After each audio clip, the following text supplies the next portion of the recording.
And hello, and welcome back to Making Work Work. My name is Chris Thorne, and I'm an executive and career coach. And my mission is to help people to love what they do, whether that's finding their dream job or helping companies to create great places where people want to work. Now, I am really passionate about working with people that love to make a difference, and especially with things that are really close to me. And one of the things I've discovered that people are really passionate about in terms of having happiness at work is flexibility. And having a flexible working situation was one of the key reasons that I made my own transition into my own business and doing what I'm doing now.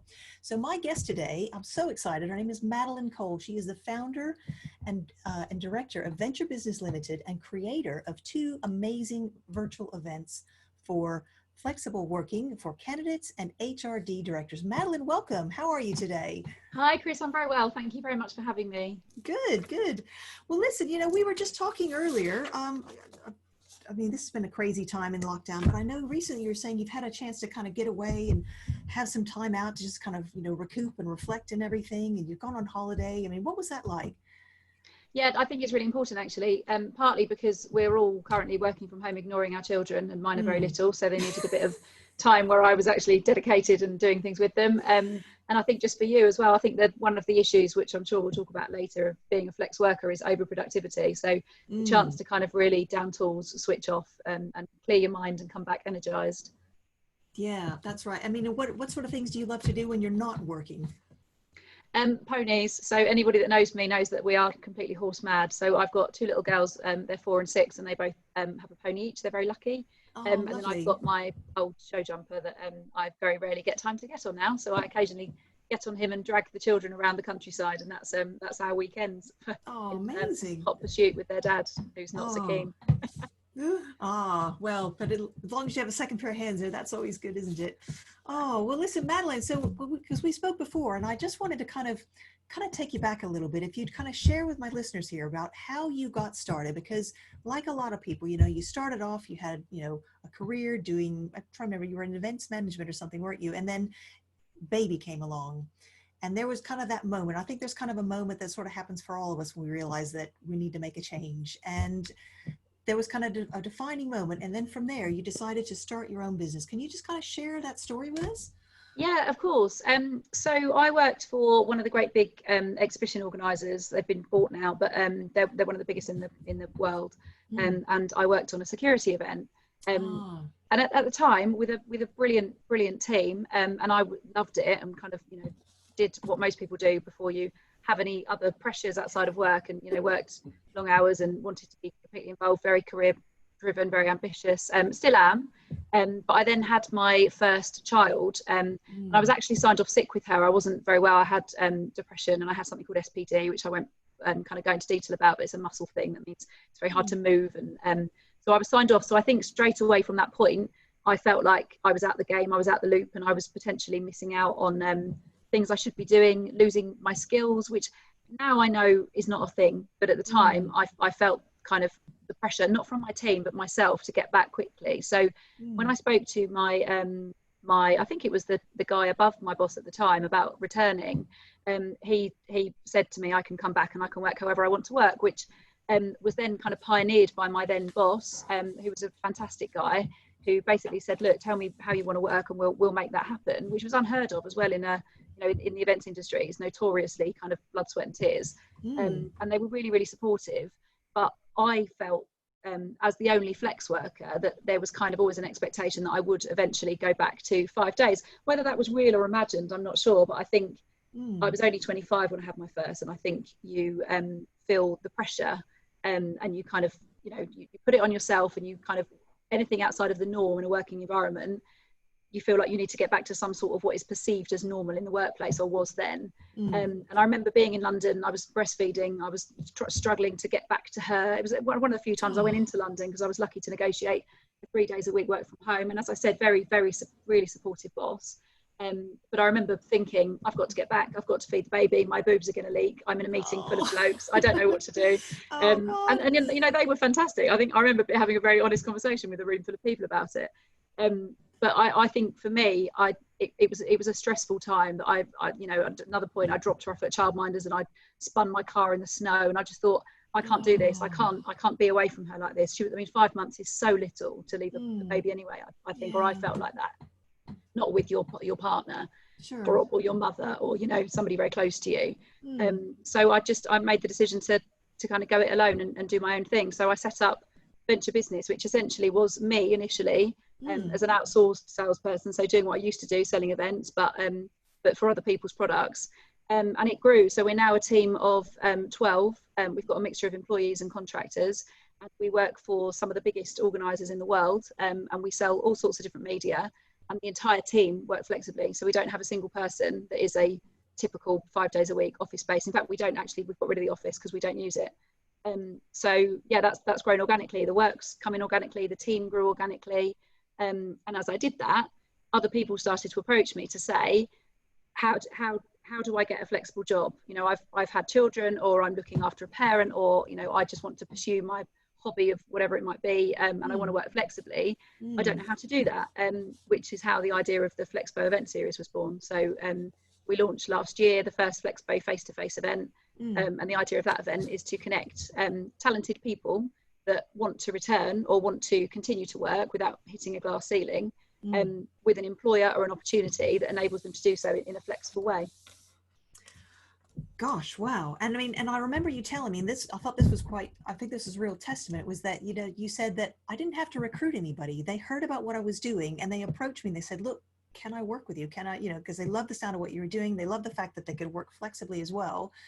So you didn't have to recruit anyone, and you built up this amazing team. I mean, how did people find out what you were doing?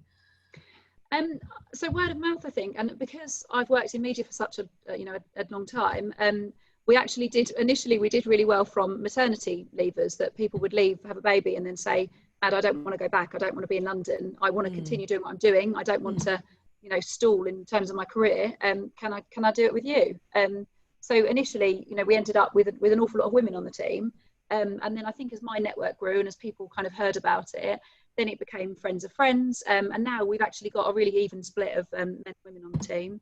And all sorts of different reasons for why they want to flex. But yeah, complete, you know, organic word of mouth. It's not easy to find a flexible role, which is why we launched Flexpo. So just through people knowing that, you know, we're a proper business. We work on great products with great clients.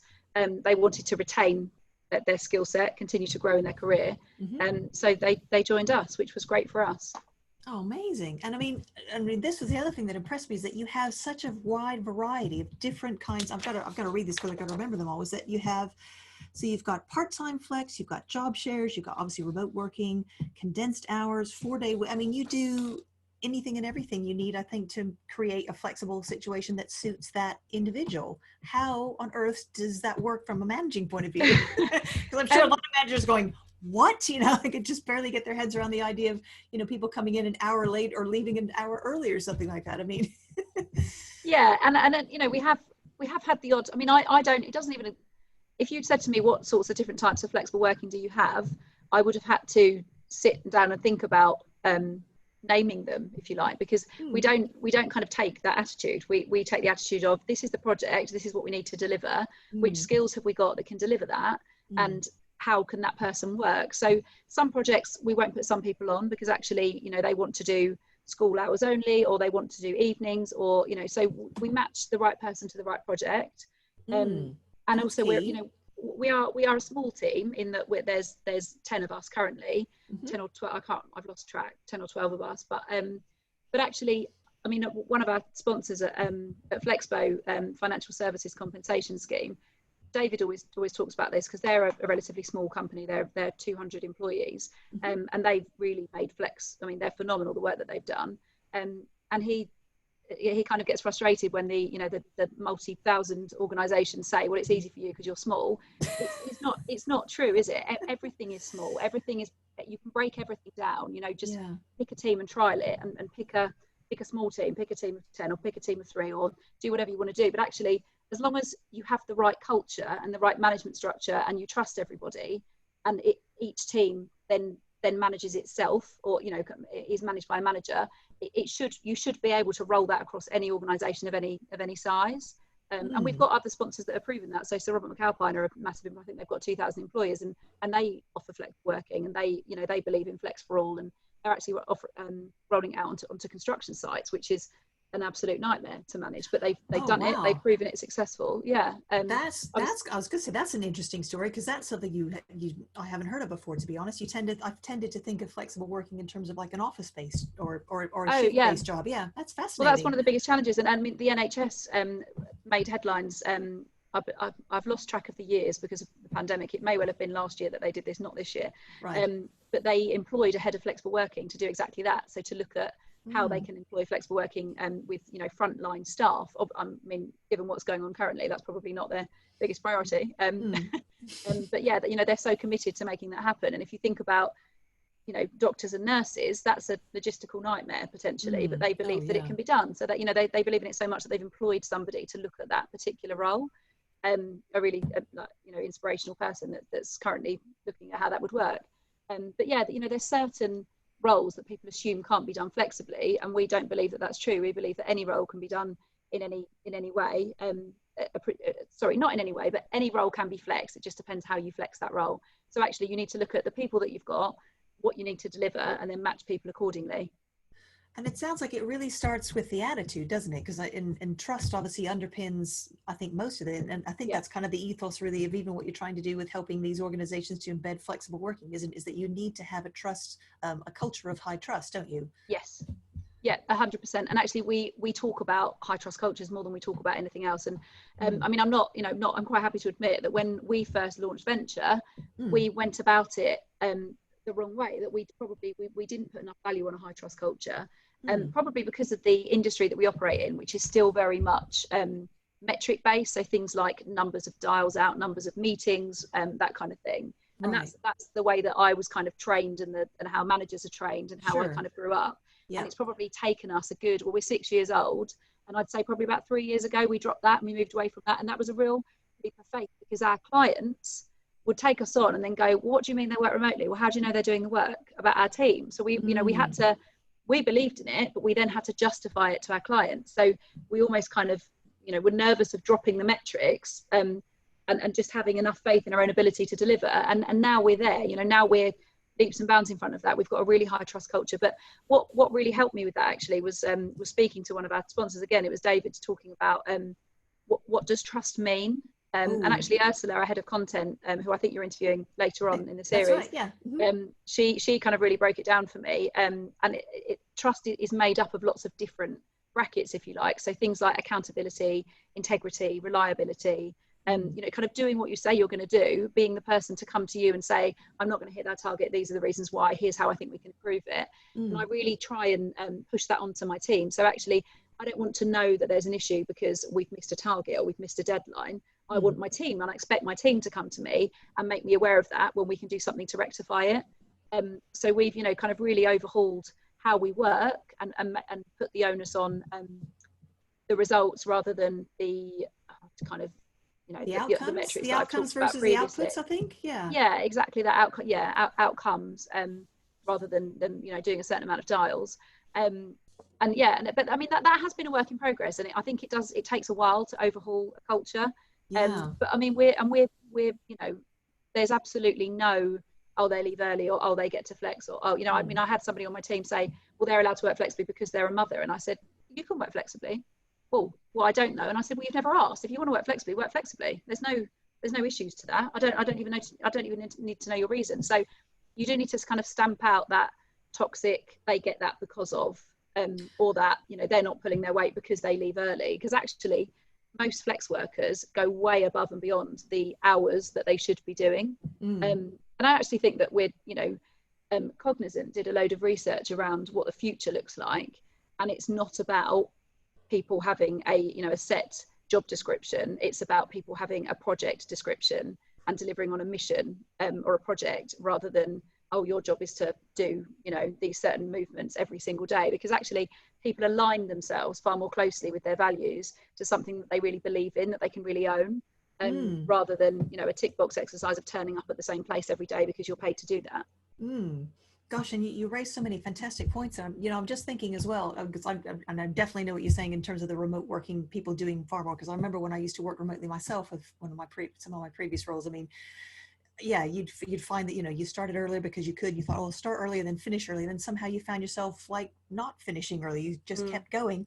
But I'm just curious, one of the things you said that I thought was kind of interesting is about the person that said, oh, well, this person works flexibly because they're a mom and I don't. And then you said, well, hang on, but you've never asked. And I'm just curious, do you think it's been easier to embed having a flexible working culture in your own business because everyone is able to work flexibly, whereas in some situations, I think, is that one of the challenges that employers have, and maybe you even had kind of justifying to potential clients as to how you worked, was that if some people are able to work flexibly and some people aren't, there's kind of almost like an us and them sort of a feeling. And do you feel like if an organization's gonna roll out flexible working, it needs to sort of be across the board so that there isn't that kind of dividing line?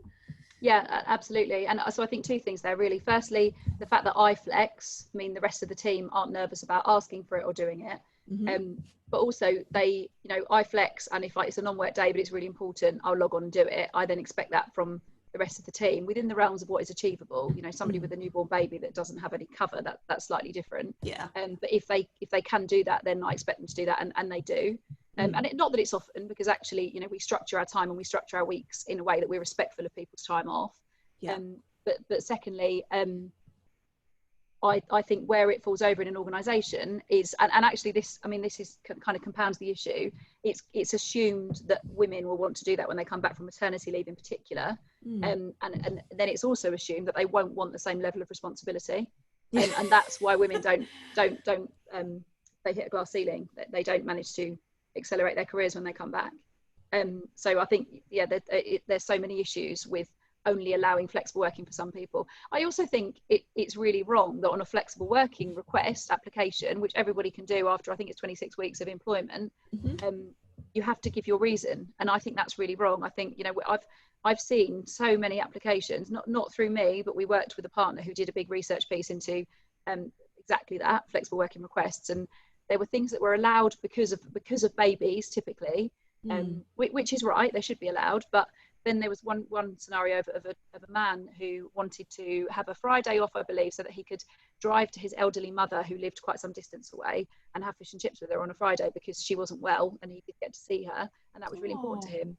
And it was refused. And I thought the bad feeling that would breed in an organisation, that what makes my elderly mother any less important than that person's newborn baby? They're just as vulnerable, potentially, they're just as incapable. And the fact that an employer gets to kind of play God with people's lives like that, I think we need to flip the onus onto justify why a role can't be done flexibly, as opposed to the reasons why you need to make it flexible. I think that it's up to us, up to employees to demonstrate how you will deliver this, but it's also up to employers to work with them to not ask why they're trying to do it flexibly. Oh God! As soon as you said that, I could just feel the blood. Because I feel so strongly about that as well. It's just, why should you have to, as you say, why are they playing God? Why do you have to justify wanting to have a balanced life and wanting to be able to look after other people or other, just having balance in your life? And if having a flexible work environment allows you to do that while still being able to meet the,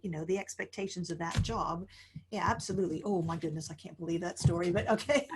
But it also aids and abets the gender pay gap. So there's a really horrifying stat that I think 25% of new fathers, this was some research that Hanson Lee and Ian Dinwiddie did, that they have Daddy Life, they're both kind of dad bloggers and Inspiring Dads, which is a coaching business, but they sometimes work together, and this research came out, about 25% of new dads suffer from postnatal depression, and it's never picked up, it's never talked about. And that's because new fathers get 2 weeks off in the eyes of the law, and then are expected to return and it be business as usual. But of course it's not business as usual. Firstly, we all know babies don't sleep. Whoever says babies do is lying. And the other I've completely forgotten my second point, but by allowing it for women and not allowing it for men, it just means that men won't put their hands up or don't feel they can put their hands up and ask for it, because then they think they're not being taken seriously in their career. And then women get given it, but then, oh right, but no, you can't promote her because she'll only do 4 days a week, and no, this role is too important to be done 4 days a week, which is a complete myth. Well, and I suppose the other thing as well is kind of thinking about what you were saying earlier about how, there's sort of an unspoken expectation that if, I guess a mom in particular, she comes back, that somehow she wants less responsibility just because maybe she wants a more flexible working situation. And actually, my experience in having been a mom myself and spoken to many working women over the years is that actually we still want to do intelligent professional work that we are capable of doing, that we were doing before becoming parents. And just because we have a child, to kind of factor into that, doesn't mean that we don't want less responsibility. It just means that we need to be able to balance more things in order to deliver that same type of responsibility. So I think that's one of the things that's so great about like what Shani Hamilton's doing with the Find Your Flex jobs, is that, it's trying to find roles where it's actually I guess what I call proper work. It's still doing the same type of work you would have been doing before, but just in a flexible situation. And increasingly we've got to try and move towards that. And exactly that. And actually, if you look at the demographics of the visitors that come along to Flexpo, they all tend to be on at least £40,000 a year, up to 140. I think was the highest earner we had. Wow. So but significant roles, with a significant value attached. They're all degree educated or industry qualified as an alternative. These aren't people that are thinking, I've had a baby, I still need to earn some money. And there's nothing wrong with that. But these are people that have had a career, are often defined by that career, and it's not necessarily even about having to return financially, but it's about that self-worth and the work that you've put into, when you're at school and it's all equal, and then you go to university and you get a degree and it's equal, and then suddenly you have a baby and all of that work that you've put in just drops off a cliff. And also, you look at how dads want to be with their children. Why is it always the woman that gives up? And it's because of the parental leave scheme that we have. That's the reason why, and because of the culture that we all harvest. But actually, if you look at Soren McAlpine, again, they have something called blind parental leave. So they don't care what sex you are, whether you've given birth to that baby or it's adopted or surrogate or whatever. You get a certain amount of maternity leave regardless. And I think that's the right way to go, because then there's no discrimination upon hiring, because you've got no idea whether that person's going to go off or not. And there's no reason for that person to not be off for that amount of time, because it's the norm in the company. Can I ask, because you were speaking earlier about, when you moved away from the metrics of terms of, like some of these things that people would have considered quantifiable and measurable, certainly in terms of bringing on someone like yourself to do an event. And now you're having to educate your clients in terms of, your own culture, in terms of the outcome focus and how you're managing your business and proving that you can deliver the outcomes that they would expect to have. Have you found, how receptive have you found employers to that, or not employers, potential clients towards that? And how big of a challenge have you found? Is it getting easier the more you do it? Yeah, our clients that have been with us for the last 6 years, they're completely accepting of it. And actually, they're evolving towards more of that culture themselves. Right. The smaller the organisation, the more receptive they are to flex. I think they're just more open-minded, and it tends to be run by somebody that's taken a risk and launched something, as opposed to somebody that's come through a corporate structure that perhaps is slightly more risk averse. But actually, the second that we start to prove our worth and prove the point, they don't care. It goes completely out the window. The second that you deliver on what you've promised to do, they don't care how you deliver it. And actually, for clients, it's been a real bonus the way that Venture operates, because they can pick us up 2 days a week, 3 days a week. So actually, their labour costs are significantly lower because they're not employing people. They can pick us up and put us down for various different projects. And actually, I think everything is going to move slightly more towards that. You've only got to look at the gig economy and how people want to work and how employers want to employ people, to look at actually, the consultancy business, which effectively we are in, or the contractor business, because we contract in, is only going to grow. And I think I don't know the stats on it, but I believe it has grown. You look at the Hoxby Collective and how they work, people per hour, and how what a big platform that now is. I think actually employers want the flexibility of being able to have people for less hours, but they don't do it with their own teams, and it doesn't make any sense.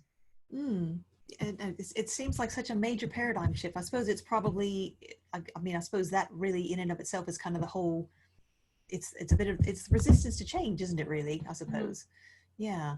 Yeah, I mean, and how, I mean, just kind of, kind of backtracking, I mean, in terms of forming your own team in that, I mean, obviously a lot of people be thinking, okay, well, if I'll be all well and good for you. You're a small, small company. You've got a team of, a manageable size in some, from a big corporate perspective, perhaps. And they might think, okay, well, how do I actually do this? Because obviously, if I always manage people and I just know that, okay, 9 to 5, broadly speaking, they're here, they're doing this, they're doing that, I know what the parameters are.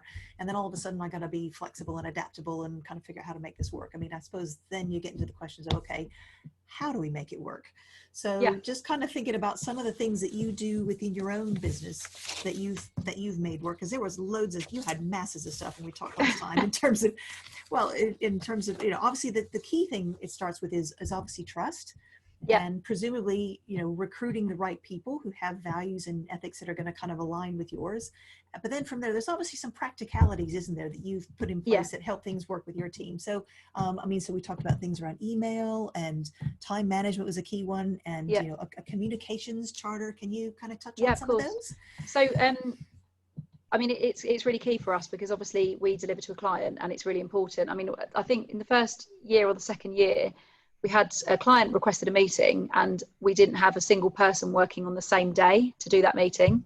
And I said, we've gone wrong here. Yeah. I said, we've got issues here. We need to redefine this, because actually when it was 5 of us, it was more manageable. When it was 10 of us, it was less manageable. We had 15 of us at one point, and that was, without what I'm about to talk about in place, it didn't work. So firstly, we developed, every time we win a project, we look at the client's needs and what they need.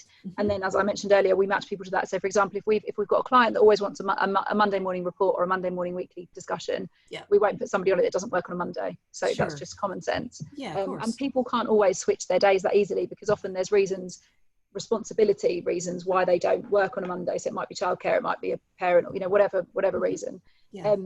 So firstly, we make sure that that matches. Secondly, we always have a day a week where the teams are always working, and we have a virtual huddle. So we use like Zoom.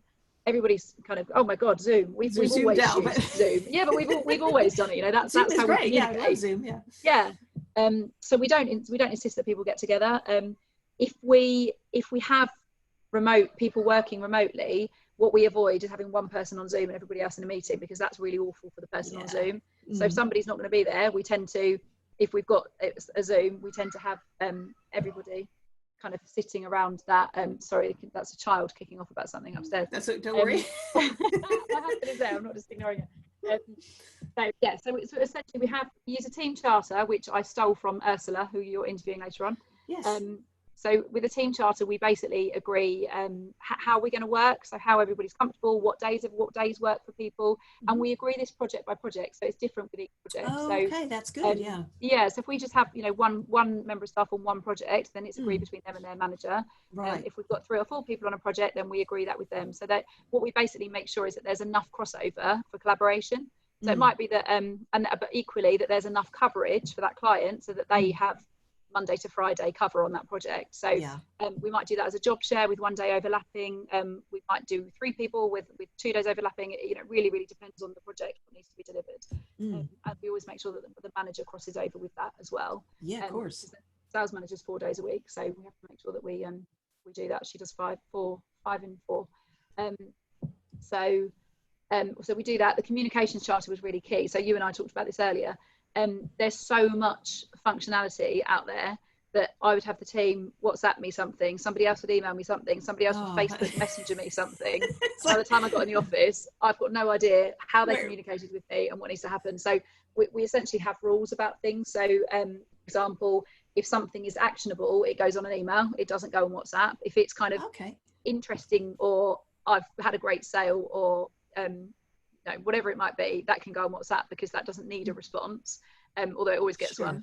But equally also the WhatsApp thing, the team have to agree to be on a WhatsApp group, because obviously if you don't work on a Monday and your WhatsApp's constantly whirring and going, that's no what's the word? Not going, is it?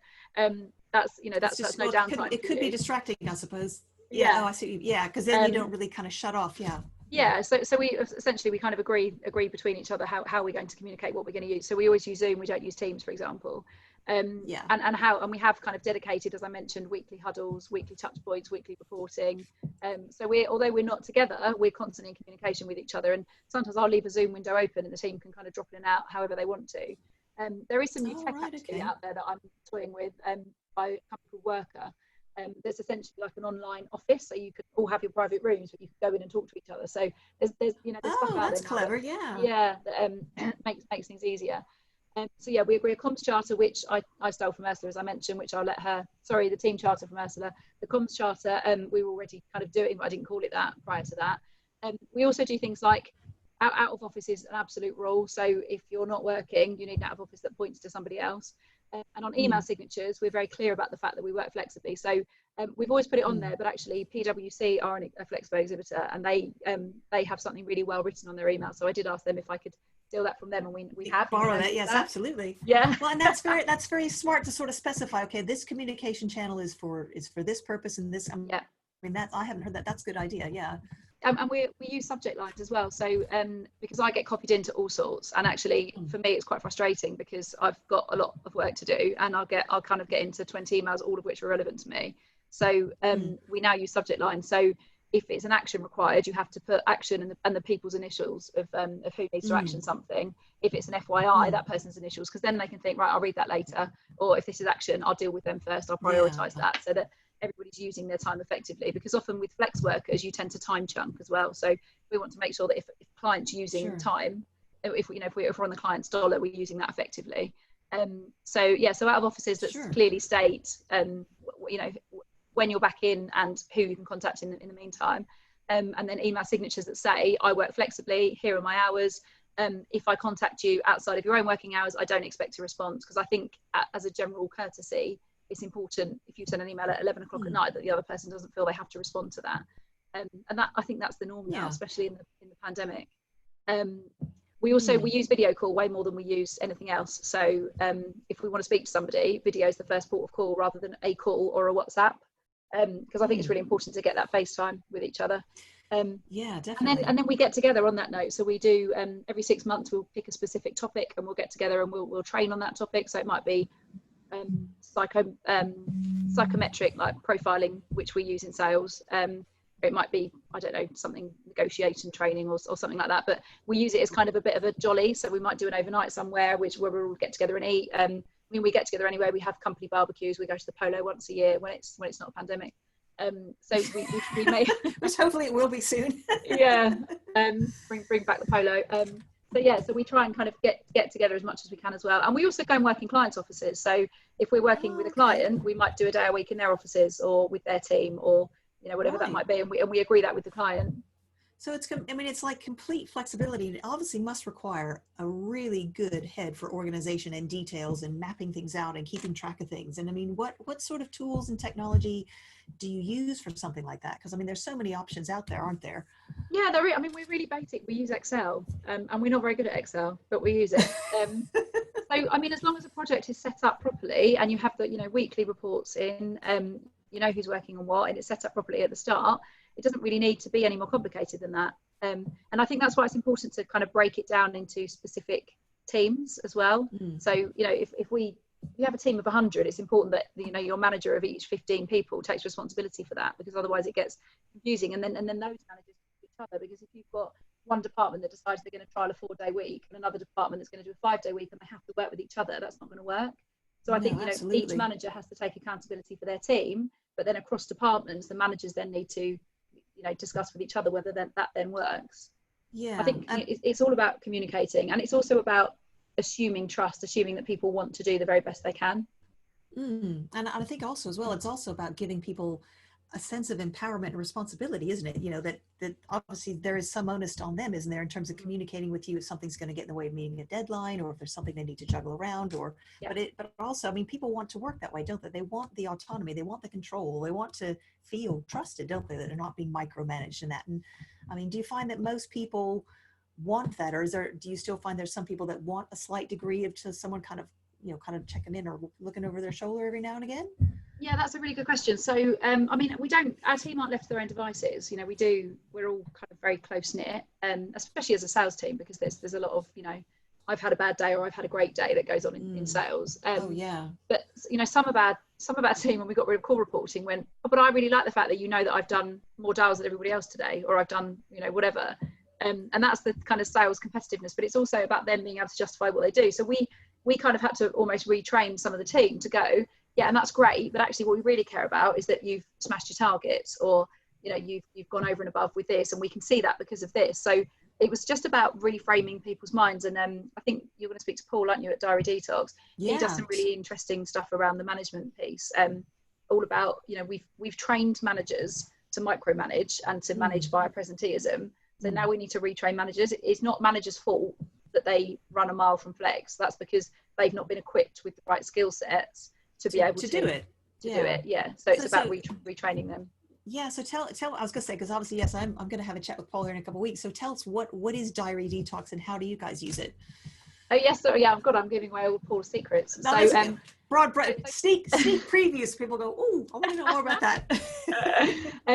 So Paul is an exhibitor of Flexpo Business, which is our HRD event where we help HR leaders to transition to flexible cultures. And this year's one is obviously all about in light of the pandemic. So it's on the 13th of September. It's free to attend. Anybody that wants to come along, it's flexpobusiness.flexpo.co.uk, and you can register through that link. So Paul is exhibiting with us, and Diary Detox, which he's now evolved to look at the more kind of flex piece, is all about time management. So it sounds crazy, but so the out of office, the email subject line that I was just referring to, that I think that came from Paul. He initially wrote a book about it, which I read, but obviously we speak to Paul in great detail all the time. And he actually came in and did a Diary Detox on my team, which was really, really interesting.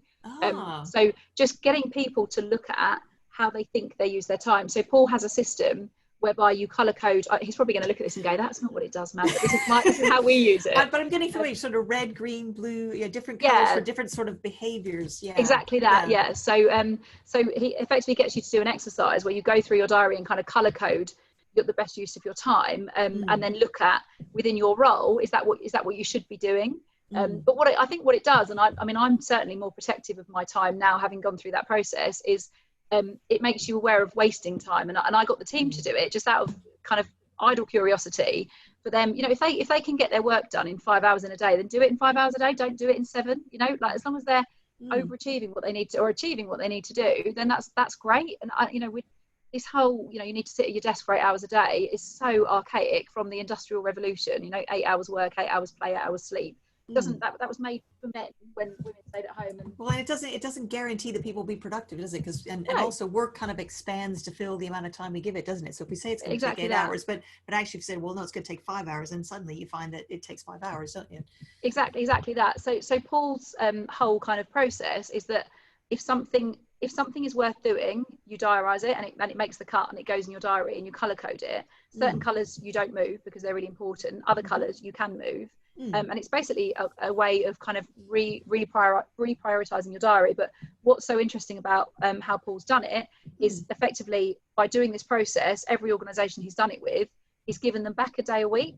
So his kind of theory around this, is that everybody's talking about a 4-day week. You're actually much nearer a 4-day week. Then you might think, oh my gosh, do one. You're just wasting a day a week, which everybody does, and it's not deliberate. It's not people sitting on Facebook. It's being interrupted by people, or allowing yourself to be pulled onto a task, or attend a meeting that you don't need to attend, or so I mean, I'm absolutely religious with my team now. If they say, oh, can you get involved in this? Well, why do you need me? If you need me for a decision, or you need me because we need to collaborate, then great. If it's just for information, then no, just share it with me after, because what a complete waste of everybody's time for us all, or to have the whole team on a call when actually you only need 2 people on it. Well, and also I'm just wondering, obviously I'll chat with this to Paul when I talk to him later, but I'm just thinking as well, wouldn't this also potentially allow you to play to your strengths as well? Because if you can identify the behaviors that are more in line with where your kind of zone of genius is, and then obviously work out which behaviors, maybe it's not your key skill set, but it's somebody else's, and you kind of, even then look at, what tasks are being done by what people, to kind of move those around so that people can focus on the behaviors that are, where they're more in their zone of genius, if you like. I think so. I mean, Paul, I'll let Paul answer that properly, but I think so. Yeah. Oh gosh, amazing. So we've got this amazing team. We've got some great things in place, some great tools in place. So just kind of tell me now, these events, so how did they get started? Because you started off just doing the sales, doing the media sales and the events and things with Venture. And then as time went on, it kind of these events have kind of evolved. So kind of tell us how they came about. Yeah, sure. So the Flexpo events are essentially a separate company. So through Venture, we sell other people's events, always in a business to business environment. We also sell print and digital webinars, that sort of thing, but always B2B. And then I was actually away with a member of the team. We were in an airport in Milan, and at another event on our way home, and the flight kept getting delayed. And I hate wasting time. I'm always thinking or planning or doing, or so I was kind of scribbling, and I talked to her about an idea of an event which was something to do with helping people for a returners event. But anyway, I think we were sat there for about 4 hours. I remember how tired she looked, and I was just going on and on and on and on. But what about this? Well, no, the problem with that is, what if we did it like this? So it all kind of started in this airport, and I just remember it so well, because we were eating awful sandwiches that had clearly been out all day, but that was all that was left. It was a little tiny airport, and her face just thinking, shut up, Mad.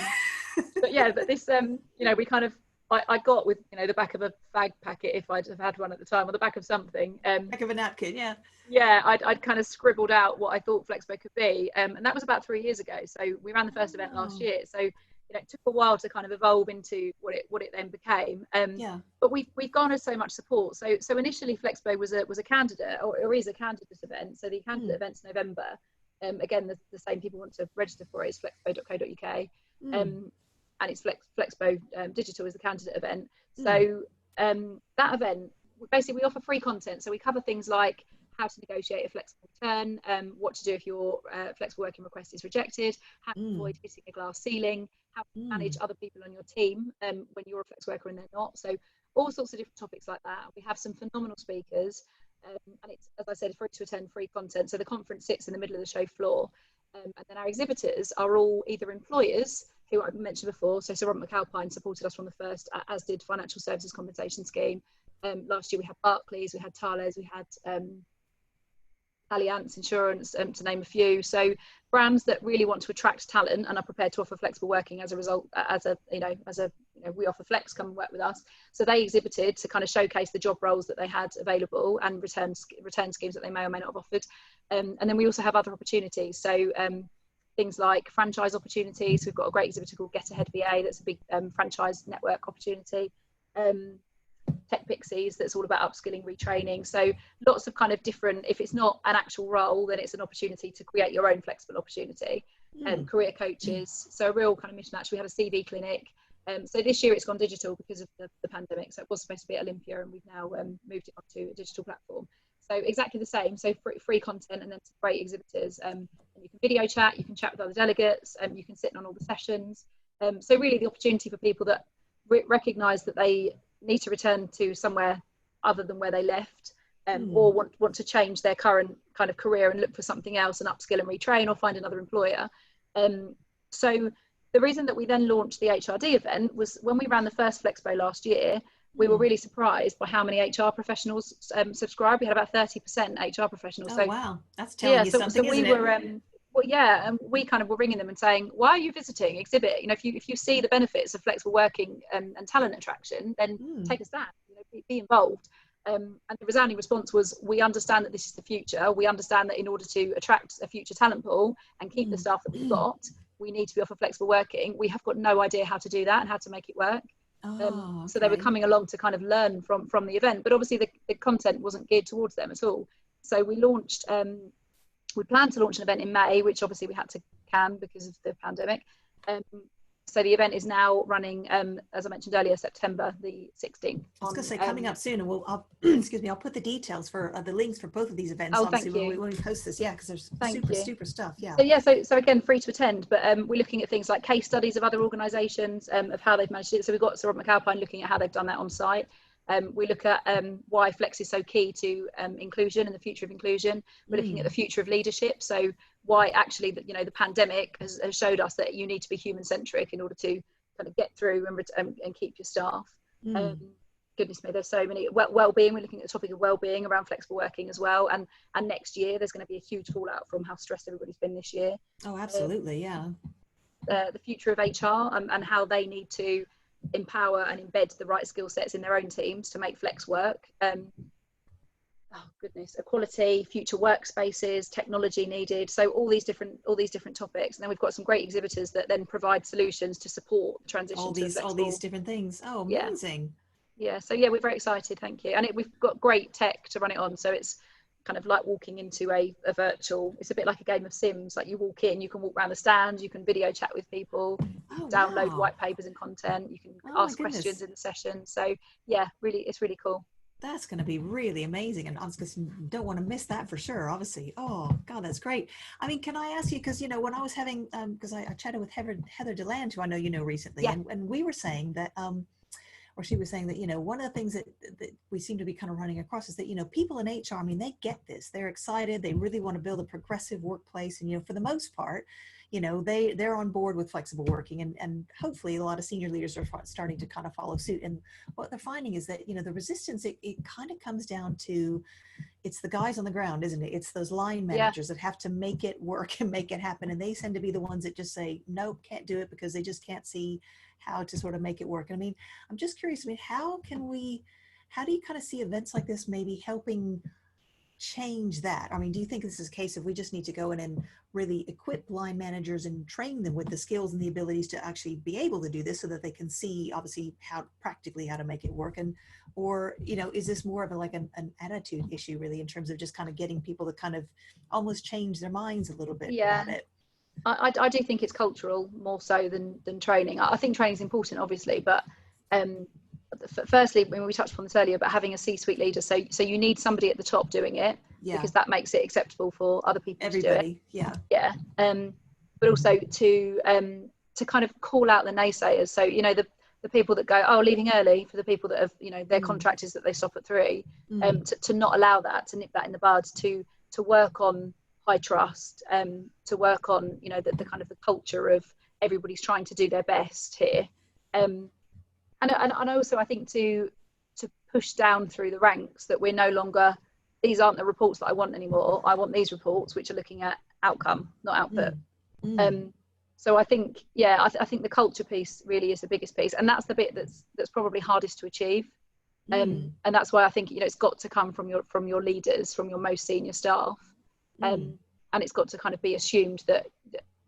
I think it is exactly that. It's that assumed trust everybody, and if they fail to deliver, work with them to work out why they didn't deliver, rather than assuming that they're taking the mickey because they're working from home or whatever the reason is. And then, as I said, kind of, leading by example.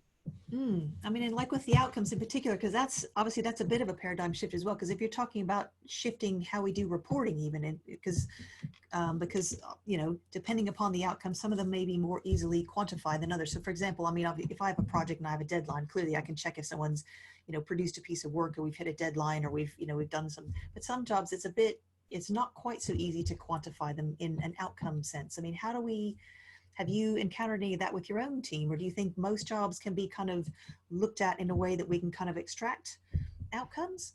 That's a really interesting. So one of the things that we did with Paul, actually, that Paul said was a diary detox, defining your role. And he actually has a great case study where other people had to write down what they think you do. And there was one woman in the room, and she couldn't define her own role, and neither could anybody else in the room. Wow. And I think that's scary, isn't it? You don't want to be in that tells in that you position. An awful lot, doesn't it? Yeah, I think so. But fundamentally, everybody is employed to deliver something. Normally commercials for a business, or if not commercials, a process or a solution. So I think you have to strip it right back to what's the function? Why are we paying this person to do this? What are we paying this person to do? Yeah. And then look at what those milestones then are. And if it's if it's not, the easiest thing is with sales, really, because you can define it by how much money they brought in, or what they've done from that point of view. So but I think you need to strip it right back to why are they here, what do we need them to do, and then work out KPIs almost against what that looks like. And the other thing that we changed in our company, we don't do quarterly KPI meetings anymore. We do monthly. So because quarterly is too late, and some companies do it annually, don't they? Right. But actually, if somebody's decided that they're not happy with what they're doing, you'll have lost them by then. Or equally, if you're not happy with what somebody's doing, it's too late. So we have monthly sit down and talk about how are you finding it, What's your future ambitions? What does, what's going well, what's going badly? Let's help. And I think that's really important. That just being more human, like in an era where people bring their whole selves to work, and that's only going to rapidly escalate, given that we've all been seeing each other's dogs, cats, kids, grandmothers, on Zoom calls. Real lives, basically. Yeah. That's only going to escalate. And actually, the more kind of emotionally bound to something people feel, the harder they work. So that's a good thing. Yeah. And I think it's so important that we have, as you say, we need to know, why are we paying this person, but really you have to have that kind of overall, what is the purpose of the business, really? What's kind of the vision and the mission, what's at stake? Why are we doing this? What are we actually trying to do out in the world, and who are we trying to help? And then obviously, as you say, kind of tying back, okay, if this is the overall picture, how do these different roles fit into it, and what, how are they helping us to achieve that? I actually think that what you've just said is really, really key to the whole flexible working ethos, because if an employee understands what their role is in that bigger picture, and what that company then does for the world, what they're contributing, they are going to work so much harder. Yeah, well, because people want to have a sense of purpose, don't they? They want to know that what they've done matters. It makes a difference. That they're making an impact. They want to just. I see this. I hear this so often as I've interviewed multiple career clients here recently, and it's the same things over and over in terms of what people want from work, in terms of being trusted and valued and having control and autonomy. They want interesting work. They want varied work. They want to work with people that they get along with, that they complement each other. They have a bit of fun. They have a bit of a laugh, but they know that what they're doing is kind of it's bigger than them. They're part of something bigger. And actually, if you look at the research done on Gen Z, that's all they're interested in. They're not. We're talking about a generation that probably won't own their own properties, that will live in house shares, that want to travel, that will have, they'll work for way longer than we have. They'll have multi different careers. What's important to them is, the environment, and knowing that what they've done matters. So for an organisation to attract future talent, it's really important that they understand what their company missions are and align their people with that. Yeah, definitely. I mean, are there any, just as you've obviously run these events and work with these companies, are there any, stories or successes that kind of jump out to you in terms of companies that you've really seen that are getting it right in terms of flexible working? I think I've probably told you about most of them over the course of our call. I mean, a good example of what I've just said is Surrey County Council are a sponsor, and they've got a complete mix of job roles and offerings. And Tom, who's the head of recruitment there, he kind of is very obvious about the fact that they don't pay massive salaries, but the reason that people work with them is that they offer a huge amount of flexibility, and secondly, they're a community organisation. So actually what they do makes a difference day to day to people's lives, and that's how they've attracted people, which is just proves the point even more, I think. Oh, that's a great example. And yes, I know you have obviously referred to loads along the way. Yeah. I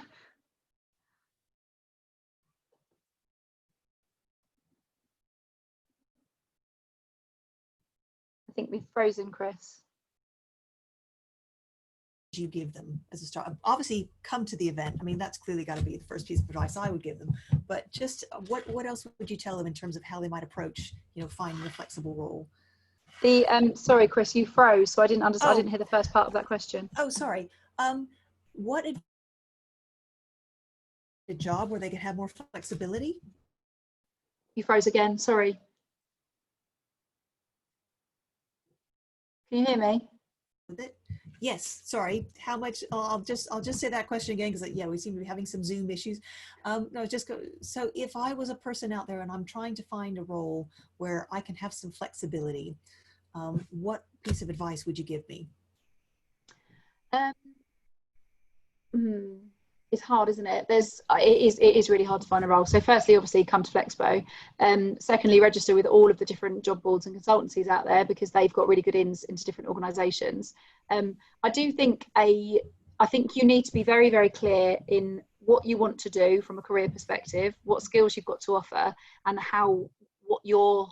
what the realms are of how you can do that. So interestingly, I was having a conversation with TimeWise the other day about at what point you request to do that job flexibly, because most jobs aren't advertised as being flexible. There is a campaign at the moment. I think Anna Whitehouse is heading up a campaign so that all roles are advertised as flexible, and you have to have a business reason as to why they're not otherwise. But I don't think we're there yet. So interestingly, TimeWise believe that you shouldn't talk about the fact that you want to work flexibly until you're at job offer point. So by the time they've bought into you, Wow. you know, they kind of really believe in what you're going to do. And it's a really hard one, because I completely agree with that ethos, but equally, you don't want them to waste your time, and you don't want to waste their time. So If there's, if I it's think something you have to, that's, I think you have to do a lot of research into, or you have to be very clear about where you want to work, what you want to do, and then research those organisations, and, you know, find that right person. And I think also you just need to be in, you know, we've got record numbers of unemployment currently. I think you need to be savvy about it, pick up the phone, speak to the recruiter, understand a bit more about the organisation's culture, what they're looking for within that role, and just become as human about it, and find a key contact to talk to about it as quickly as you possibly can. yeah, I mean, and I guess, I mean, I suppose I'd probably also be thinking that, you know, when you go along to these events like a Flexpo or these business events, and you obviously find employers there that, you know, work flexibly, or you start to talk to other people that work flexibly. I mean, I'd be tempted to kind of go onto LinkedIn and, you know, do a little bit of research and start to try and find these companies and connect with people potentially that you're in your network that might know someone at that company, or could introduce you to someone at that company, so you can try and start to find, you know, find ways there. But yeah, it's a I tricky think one, so. isn't it? Because But I think you need to be really clear, so that you can instill that confidence, not just about, you know, the hours and times that you want to work, but also about what, you know, what you can want to do, what your deliver. career goals are, and what skills you can bring to the table. Yeah, yeah. And I mean, and with the HR people, I mean, what would you tell them? So obviously, again, I'd come to the event and get some great ideas and some, you know, some good case studies and things from companies that are already making it work. But I mean, if I was an HR director, what would you say to me if I was just kind of starting to look at flexible working? I think pilot. So just start. It doesn't matter where you start, but start, and don't worry about, one of the biggest things we hear is inconsistency. So you know, they're really worried about doing it on one team and not doing it on the other. Be very public about the fact that your commitment is to flexible working across the business. Right. It's a mammoth task. You need to start somewhere. You've picked this team for these reasons. You know, there's no kind of preferential treatment happening. But just start somewhere. Start with a manager that's completely on board with it. In a team that is manageable, you know, kind of fairly straightforward, rather than something a bit more complex, and just make a start, just try and speak to, what I love about the HR industry, and certainly about our exhibitors and sponsors, they're really, really happy to share best practice. So we've got some amazing case studies. We've got Pfizer talking about how they've done it, Aviva, I can't even remember off the top of my head, the Institute of Leadership and Management, all kind of chambers of commerce. So the CEOs of the chambers of commerce are a job share. That's not widely known. Oh, that's fascinating. Yeah, and I know you guys obviously have lots of contacts with chambers of commerce, don't you, through both the events, don't you? So yeah, well, they're a partner of ours. But yeah, you know, the guys kind of at the top are a job share, which is so unusual. So, you know, people are really happy to talk about it. So I think, you know, don't be scared to connect with other HR professionals and share that. And we know we see a lot of that anyway, but we're expecting to have an awful lot of kind of, you know, chat rooms and networks talking about, this is an issue for us. How have you got around that? So yeah, just start somewhere, I think, is my advice. Oh, fascinating. I mean, do you think one of the fears of companies might be that, oh, look, if I do it in one team, I'm going to have to do it in all? I mean, do you think some of them might feel like, look, it's kind of an all or nothing kind of thing? Or if there's areas of the business that you can do more easily than others, do you think, is that okay? Yeah, I mean, what I would do is pick an easy team and pick a really hard team and run 2 pilots and see what you come up against. Oh, great. Because I think you never get what you're expecting to get. No. But true. just start somewhere, and just be very, very clear with the rest of the organisation that your ambition is for greater things, but you need to start somewhere. Brilliant. Oh, that's fantastic. Oh, great. And I mean, is there anything that you're kind of, you know, what's kind of next on the horizon, you know, kind of beyond these 2 events then? Oh goodness, that's a really good question. We don't know because of the pandemic. So the plan was we'd flip back to physical for next year. Okay. At the moment, an exhibition hasn't run yet this year. There's kind of, the government are saying they'll sanction them from the 1st of October, subject to a few pilots. None of the pilots have run yet, so it's really hard to say. The events will run in some format next year. We don't know what that looks like yet. Oh, I mean, and do you think even when we are sort of, you know, back to hopefully post-pandemic, do you think you'd still do some virtual events even alongside the physical ones? Yeah, so we've internally made a commitment to always having a digital footprint of any physical event, because they're so much more inclusive. So for people that can't necessarily get to a physical, for speakers that couldn't get there to talk, for people companies that they're not allowed to travel, because there will be a big clampdown, I think, on travel as well. Just in terms of, you know, the money that they've saved over the pandemic, we will always have a hybrid model. Oh, that makes sense. Yeah, and certainly from a cost point of view, it's got to be certainly it has to be some cost advantages there as well, I would think.